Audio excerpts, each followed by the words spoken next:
A boat built in County Mayo has docked back in the county after its crew completed a circumnavigation of the Arctic.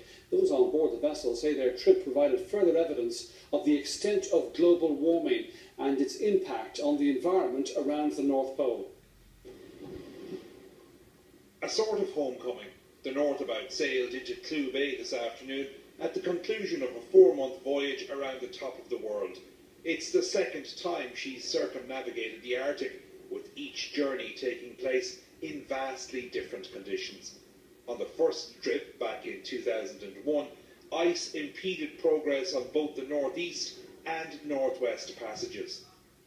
On our voyage, we got as far as Lancaster Sound, which is this side of the northwest passage, and we very quickly got caught in ice. And it was like that all the way. We were getting trapped in ice practically every day, all the way through northwest and northeast passage. I mean, we had no day when we didn't have problems with ice. Now, just a decade and a half later, this, a journey that once took years, can now be completed in weeks. Recently, there's been less ice than in the previous years. We didn't see much ice. We saw a few substantial icebergs on the way out, but as far as the pack ice and what is usually there at this time of the year wasn't. Basically, we have had no trouble. We've managed to do it in one season, which has only been done once before, 2 years ago, by a Norwegian couple. But it's very unusual to get this little ice.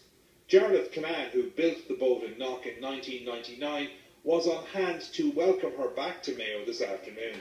It's great to see it again, and it's actually looking as good as ever. Despite all the hardship it's been through, it's a credit to me. In the coming months, data gathered on this voyage will be compared and contrasted with information from 15 years ago. Those involved in both journeys say they hope it will draw further attention to the extent at which climate change is impacting on the Arctic. Pat McGrath, RTE News, Westport, County Mayo.